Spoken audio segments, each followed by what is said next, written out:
Hello world and welcome back to the channel. Today we're taking a look at the BERNY AM09026M-B dive watch.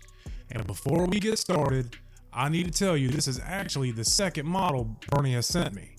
The first one arrived with scratches on the case and some mystery adhesive stuck to the case back. When I unboxed it, my BERNY rep was absolutely horrified. She immediately arranged for another one to be sent and personally wrapped this replacement herself. So shout out to BERNY for sending me another one. Now don't worry, the first watch didn't go completely to waste. I still use it for reels, shorts, photos, and some of the B-roll you'll see throughout this review. Alright, let's get into it. The first thing you notice when you pick this watch up is that BERNY wasn't messing around. This thing has presence.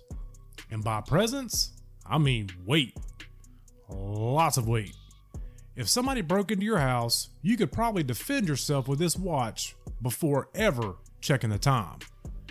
As usual, BERNY is doing what BERNY does best, giving us enthusiasts the specs we all want at a price point so low it makes you question whether they're making money or just operating a charitable organization for us watch nerds.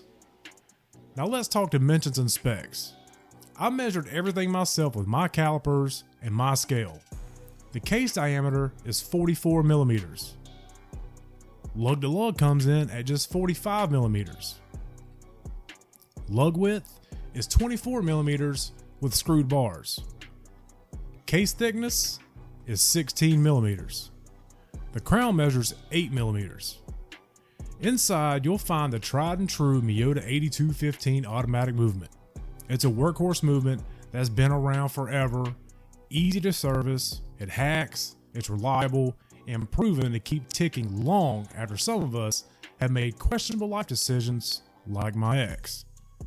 You get a screw down crown, a screw down case back, sapphire crystal, 300 meters of water resistance.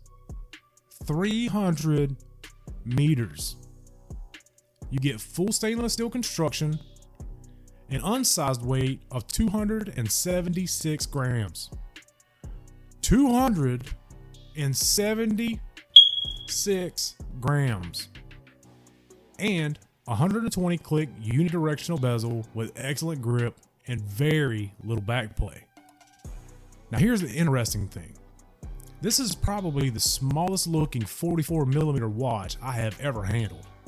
The dial opening is relatively small compared to the width of the steel bezel.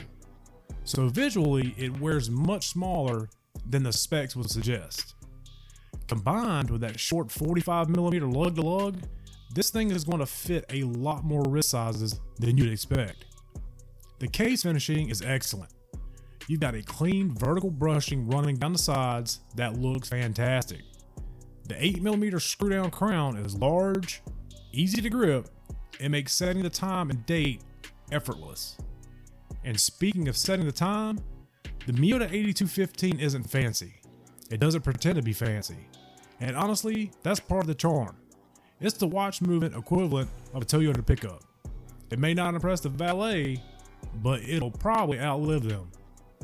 The dial itself is a crisp white. The indices appear printed to my eye. I absolutely love the handset. The orange minute hand pops off the dial. The black hour hand creates great contrast. Everything is easy to read. And with these cataracts forming in my eyes, that's a huge win. And one thing you will immediately notice is just how deeply recessed the dial sits beneath the sapphire crystal. It's almost like looking down into a swimming pool, which I suppose is fitting for a dive watch. The bracelet is equally overbuilt. It's a 24 millimeter wide, it does not taper, stainless steel bracelet that's thick, heavy, and secured with screw tubes and bars for extra security. Sizing is done with push pins. You'll get a milled fold-over clasp with 3 micro adjustment positions.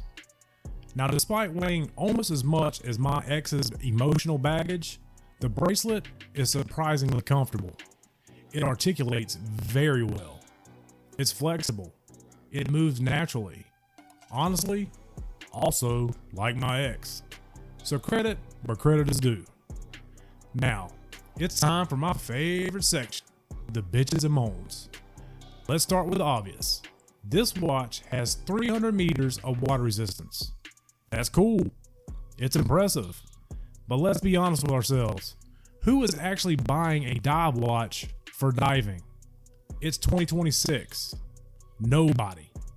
Actual divers are wearing dive computers. The 300 meter rating is basically the watch equivalent of saying your pickup truck can tow a space shuttle. It's bragging rights. And that's perfectly fine. But if you're going to build a purpose-built dive watch, why doesn't the bracelet have a diver's extension? Seriously. You gave me 300 meters of water resistance. You gave me a tank of a bracelet. But you only gave me 3 micro adjustments and no diver's extension. If you size this bracelet comfortably for daily wear, you're not fitting it over a wetsuit. Not happening.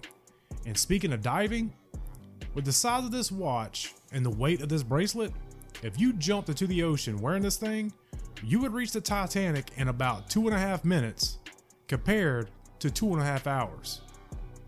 Another complaint. BERNY uses these screw tubes and bars to secure the bracelet. That's great. I like that. But they don't provide the tools to remove them. They also don't include a push pin tool for sizing. At nearly $200 on AliExpress, I think including a couple basic tools would have been a nice touch. Now, let's talk about the dial. Remember how I said it sits deeply beneath the sapphire crystal? It looks cool on land. Underwater? Not so much. The second you change angles, the dial disappears. I showed this in some B-roll because it's actually pretty noticeable. You lose visibility much faster than I expected. Now here's where things get interesting. I used the first watch BERNY sent me to test an orange FKM rubber strap that matched the orange minutes hand. And wow, that completely transformed the watch. Not only does it look phenomenal, it saves over 100 grams of weight.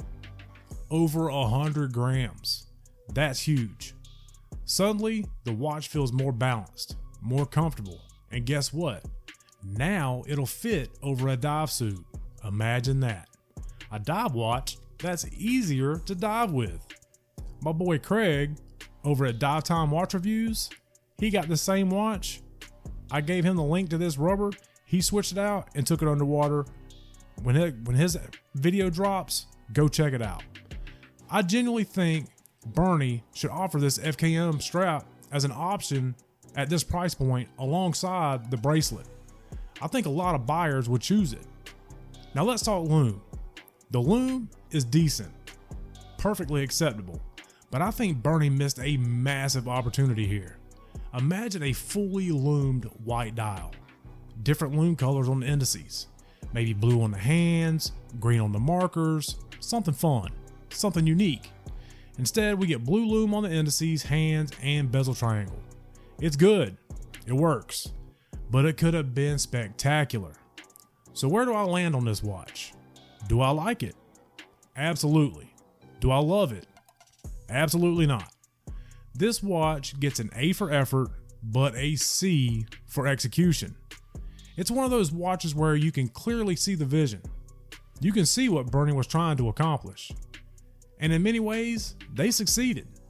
But there's also a handful of decisions that leave you scratching your head. Is it Big Wrist Syndicate approved? Based purely on size? Absolutely. But I'd strongly recommend swapping it onto an FKM strap. You'll save a ton of weight, improve comfort, and make the watch significantly more wearable. At the end of the day, this is a great looking dive watch with serious wrist presence, a reliable Miyota movement, and enough water resistance to impress everybody you'll never actually go diving with. And that's my take on the BERNY AM09026M-B. If you enjoyed this review, hit that like button, hype, subscribe if you haven't already, and let me know down in the comments if you would rock this on the bracelet or switch straight to a rubber strap. Alright, I gotta pack this stuff, I gotta get out of here. Y'all stay saucy, keep it funky, and I'm out. Peace.